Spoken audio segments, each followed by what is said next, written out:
कि विधायक जो हैं वो होटल खेल रहे हैं, जैसे कोना कोना खेलते हैं ना बच्चा लोग, वैसे होटल खेल रहे हैं, रिजॉर्ट चल रहा है।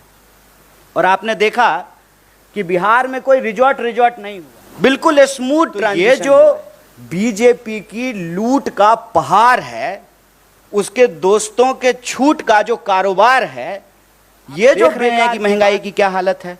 पेट्रोल पंप पे जब मीटर चलता है ना, तो ऐसा धड़कन भी उसी स्पीड से बढ़ने लगता है। मैं तो कहता हूं कि देश ने सरकार नहीं चुना है, खून चूसने वाला सिरिंज खरीद लिया है। BA, BCom, BSc, MA, MCom करें विश्व की सबसे बड़ी यूनिवर्सिटी इग्नू से। सॉल्व असाइनमेंट्स और गाइड बुक्स प्राप्त करें। संपर्क करें Mahakal computers, DAV PG college के पास, पंच मंदिरा मोड़ से दाहिने, सिवान। डॉक्टर पॉल क्लिनिक आपके बालों और त्वचा की समस्या के लिए सबसे अच्छा समाधान प्रदान करता है।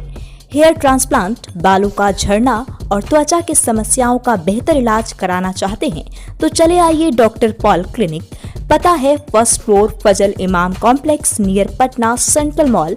अधिक जानकारी के लिए अभी कॉल करें। नीतीश कुमार का बीजेपी से अलग होना और राजद के साथ सरकार बनाना बीजेपी को कहीं से रास नहीं आ रही है और नीतीश के वजह से अभी भी बीजेपी की नींद उड़ी हुई है। बिहार में नीतीश कुमार ने बीजेपी के तोते उड़ाते हुए बता दिया कि भैया ये बिहार है और यहाँ उड़ती हुई चिड़िया के पूंछ में हल्दी लगाया जाता है। लेकिन बीजेपी के नेता हैं कि मानने को तैयार नहीं है कि बिहार में अब उनकी लुटिया डूब चुकी है और वो सत्ता की कुर्सी से सीधे सड़कों पर आ गए हैं। यही वजह है कि बीजेपी लगातार नीतीश कुमार को घेरने का प्रयास कर रही है। लेकिन अब बिहार के यूथ आइकन कहे जाने वाले कन्हैया कुमार ने बीजेपी को जमकर धोया है। कन्हैया कुमार ने बीजेपी को धोते हुए अमित शाह को भी उठा कर पटका है। उन्होंने कहा कि अमित शाह पर न सिर्फ ताड़ीपार का आरोप है बल्कि अमित शाह तो ताड़ीपार हैं ही, और अमित शाह क्या क्या खेल खेलते हैं ये तो पूरा देश जानता है। देखिए कन्हैया कुमार ने किस तरह से बीजेपी को दिन में ही तारे दिखा दिए। 5 सबसे ज्यादा बेरोजगारी दर वाले राज्यों में बिहार भी शामिल है। बिहार की जो यह बदतर स्थिति है, उसको बेहतर स्थिति में हम कैसे बदलें, यह हमारा उद्देश्य है।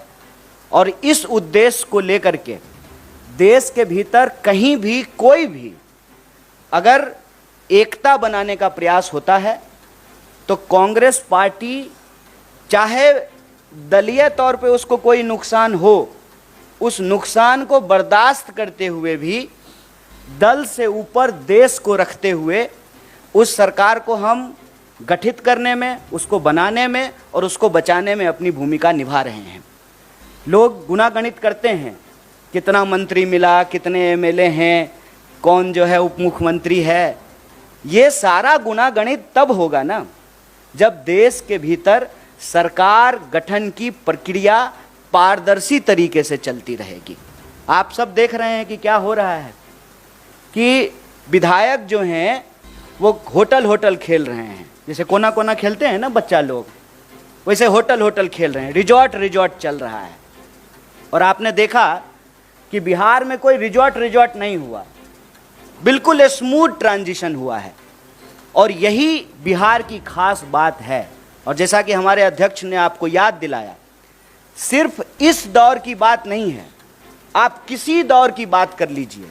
जब कहा जाता था कि नंद वंश के खिलाफ कोई बोल नहीं सकता है, तो एक असली चाणक्य, ये वाले नहीं, बेटा को सेक्रेटरी बना देना जो है, ये चाणक्यपन नहीं है, ये ओछापन है, ये दोहरापन है। जो असली चाणक्य थे वो चंद्रगुप्त मौर्य को जो है वो सम्राट बना दिए।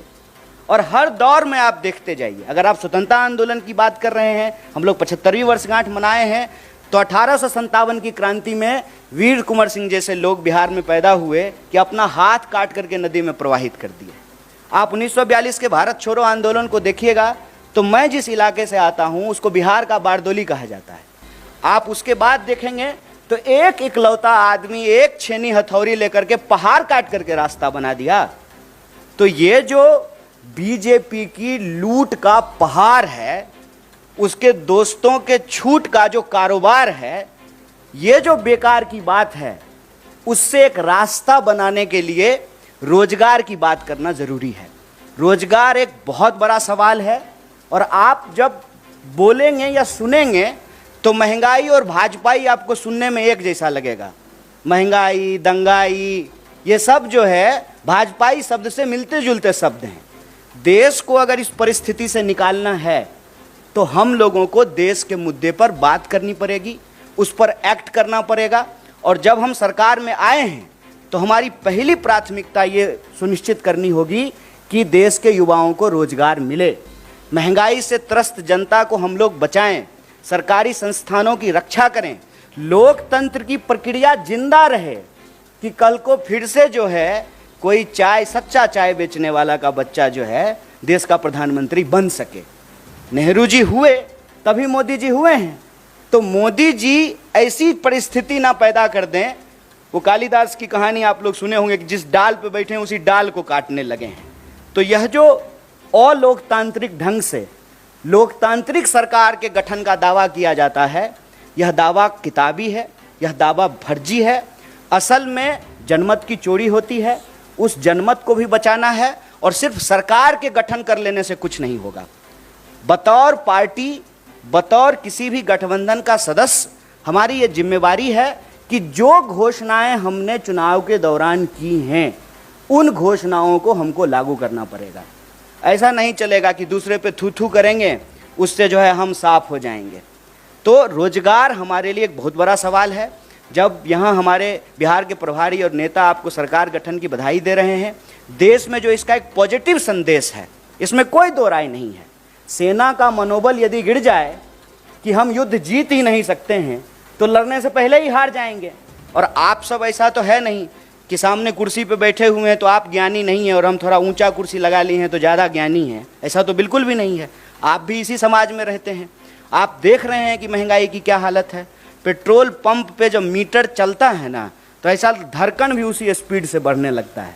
मैं तो कहता हूँ कि देश ने सरकार नहीं चुना है, खून चूसने वाला सिरिंज खरीद लिया है। हर मुद्दे पे जो है सरकार से जो भी आप एक्सपेक्ट करते हैं उस एक्सपेक्टेशन को तो छोड़ दीजिए। जैसा दुष्यंत कुमार ने लिखा है कि कहाँ तो तय था चिरागा हर एक घर के लिए, कहाँ चिराग मयस्सर नहीं शहर के लिए। कि पेट्रोल महंगा है, एक तरफ पेट्रोल ऊपर जा रहा है, रुपया नीचे आ रहा है। महंगाई का दर देश में सबसे ज़्यादा है। एक एक करके सरकारी संस्थान बेचे जा रहे हैं। पीएसयू को आप उठा करके देख लीजिए, परमानेंट नौकरियां लगातार कम की जा रही है, ठेके पे बहाली किया जा रहा है।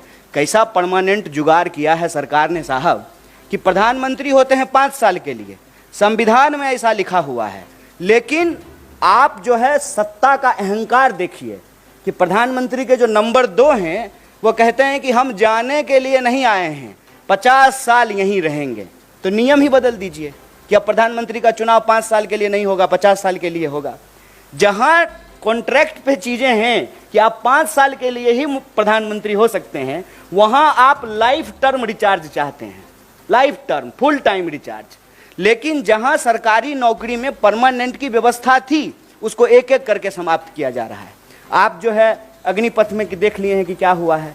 5 साल के लिए वो मंत्री बनेंगे, 5 साल के लिए एमएलए बनेंगे, लेकिन नौकरी 4 साल के लिए मिलेगा। ये क्यों किया गया है? ताकि श्रम की चोरी की जा सके, ग्रेच्युटी ना मिले, पेंशन ना मिले, आपको कोई सुरक्षा ना मिले। और ये ऐसा नहीं है कि सिर्फ एक सेक्टर में हो रहा है, सारे सेक्टर में रोजगार की यही हालत है। तो बिहार में आज रोजगार का सवाल है, पूरे देश में रोजगार का सवाल है। इसीलिए हम कह रहे हैं कि छोड़िए बेकार की बात, ये मौका है कि कीजिए रोजगार की बात। और ये मौका तब और पैदा हो जाता है जब भाजपा विपक्ष में बैठ जाती है। ये बात मैं कह रहा हूं, इस बात को आप सब लोगों ने देखा होगा कि इस देश में बीजेपी विपक्ष की भूमिका बहुत अच्छे से निभाती है। ज्यों ही बीजेपी विपक्ष में गई, रोजगार की बात करना शुरू कर दी। इसीलिए मैं आप लोगों के माध्यम से देश को अपील करना चाहता हूं कि आप चाहते हैं कि इस देश में रोजी रोटी, कपड़ा, मकान, शिक्षा, स्वास्थ्य, सड़क, बिजली, पानी, ये राजनीति का मुद्दा रहे तो भाजपा को विपक्ष में बिठाइए। भाजपा को ज्यों ही विपक्ष में बिठाइएगा और स्मृति ईरानी जी सिलेंडर लेकर के आपको रोड पे दिख जाएंगी। भाजपा को अब ज्यों ही विपक्ष में बिठाए बिहार में, तुरंत वहां पे रोजगार की बात होनी शुरू हो गई। 10 लाख, 20 लाख, जब 10 लाख और 20 लाख का बात होगा तो 2 करोड़ रोजगार का भी बात होगा ना। तब देश का बहस जो है वो हिंदू मुसलमान से निकल करके काम पे आ जाएगा। जब काम पे बात होने लगेगी, अपने आप हिंदू मुसलमान पे बात नहीं होगी। तो जो देश के मुद्दे हैं उन मुद्दों पर देश में बात हो। और जो एक अंधेरे का वातावरण बनता जा रहा था ना कि भाजपा तो अजय है, इसको हराया नहीं जा सकता है। ऐसा ये बिहार है, संभल के रहिएगा। यहाँ पे लोग जो है ना उड़ती हुई चिड़िया का पर जो है गिन लेते हैं। अपना आप सूटकेस लेके घूमते रह जाइएगा। हम अपना श्रम बेचते हैं, पूरे देश में जाकर के मजदूरी करते हैं, श्रम बेचते हैं, ईमान नहीं बेचते हैं। इस बात को याद रखिएगा। और जब भी देश में अंधेरा बढ़ता है तो आशा की किरण बिहार से आती है। और मैं उम्मीद करता हूं कि देश में एक मजबूत विपक्ष का संदेशा बिहार ने दिया है। देश के युवाओं से अपील है कि आपका मुद्दा रोजगार है। देश के आम लोगों से अपील है कि आपका मुद्दा महंगाई है। इन मुद्दों पर राजनीतिक विमर्श हो और उस विमर्श को बतौर देश की सबसे बड़ी विपक्षी पार्टी होने के नाते इसको हम जिम्मेवारी से निभाएंगे। और देश के जो सवाल हैं, जो सकारात्मक मुद्दा है, जो पॉजिटिव पॉलिटिक्स है, उसको हम ले जाने